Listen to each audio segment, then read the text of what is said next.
first of all, excuse me because I snuck a workout in before we got together here. Oh, no worries. But just introduce yourself and explain your role with the Red Cross. Sure. My name's Roaten. I'm the executive director of the Mid-Central Pennsylvania chapter of the American Red Cross. So that obviously includes Center County. We have a 10-county chapter. So altogether, it includes Center, Clearfield, Jefferson, Elk, Cameron, McKean, Potter, Tioga, Lycoming, and Clinton counties. That was pretty impressive to run that off like that.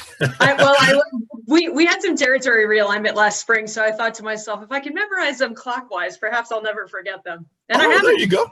It worked out perfectly. And everybody has heard of the Red Cross, but just give some specifics on some of the things that you do.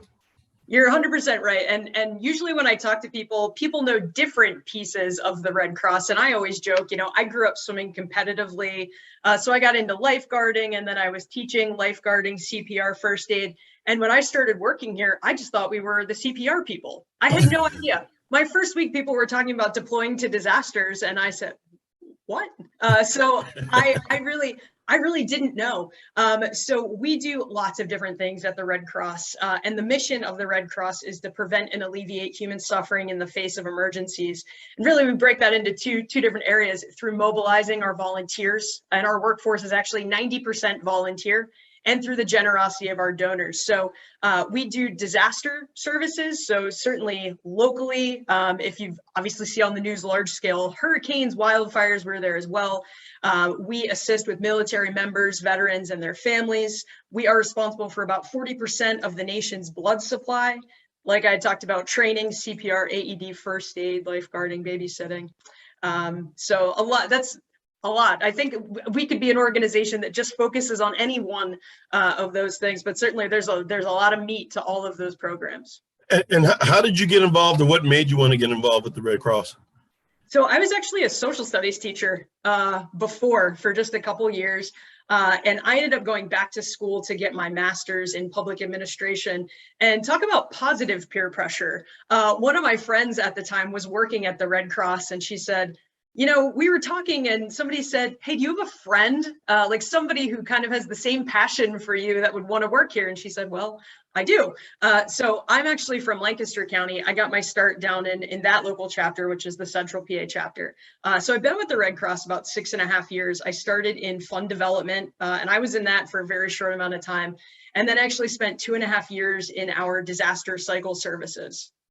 Got it. And well, you mentioned the donations. Obviously, you're connected with the Center County United Way. Just talk about how they're involved with the Red Cross.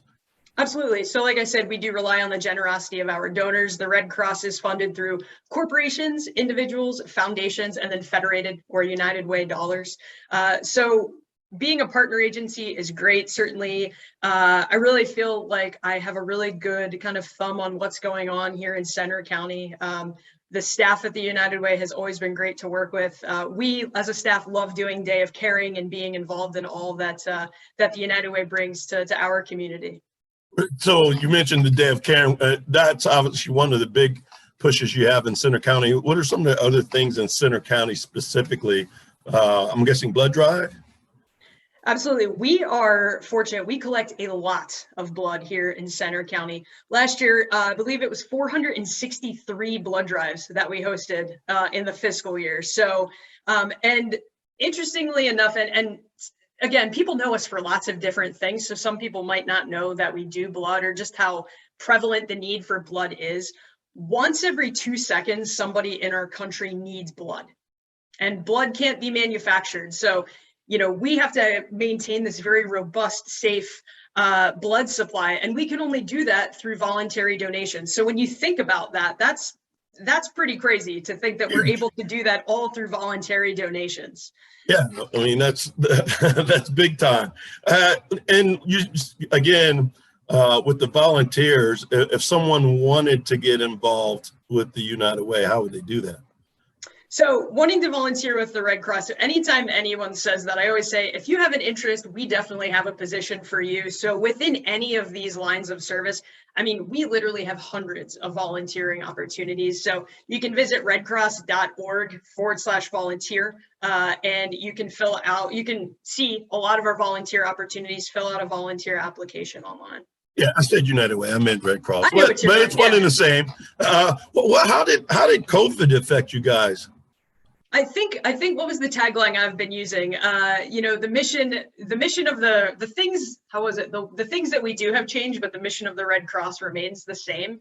So certainly, as you can imagine, having to, the safety of our workforce, paid and volunteer, is absolutely paramount. So for things like blood drives, making sure that we put different safety measures into place. So masking at blood drives, making sure we allowed for additional space in between beds, taking temperatures. So certainly there's that aspect. We pivoted a lot of our programs to a virtual platform, just like how we're talking right now.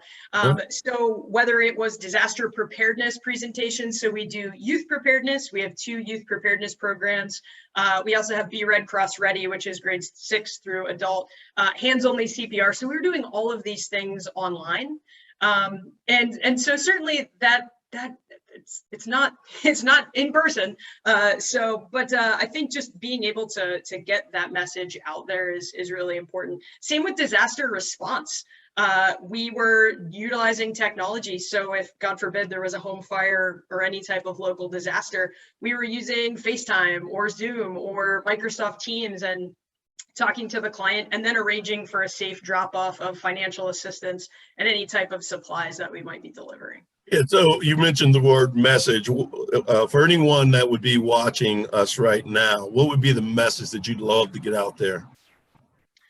I think that whether you realize it or not, you probably do have some connection to the American Red Cross, and just know that the Red Cross will always be here. We actually just celebrated our 140th anniversary, so we've been around for quite a long time. Congratulations. Thank you. Yeah, I can only take credit for being here for 6.5 of those years. But I think really this is a point of pride for me, to be a part of obviously such a long history, a long legacy in our, not even just in our country, but around the world. There are Red Crosses, Red Crescents, all around the world. So, but in order to continue to do the things that we do, you can always donate. You can donate your time, donate financially to the American Red Cross, donate blood, and all of those things you can find out how to do on our website. Well, your enthusiasm is contagious, and thank you for what you're doing. I appreciate your time. Yeah, thanks so much, Brad. I appreciate it. All right, have a fantastic rest of the year. Thank you, you as well.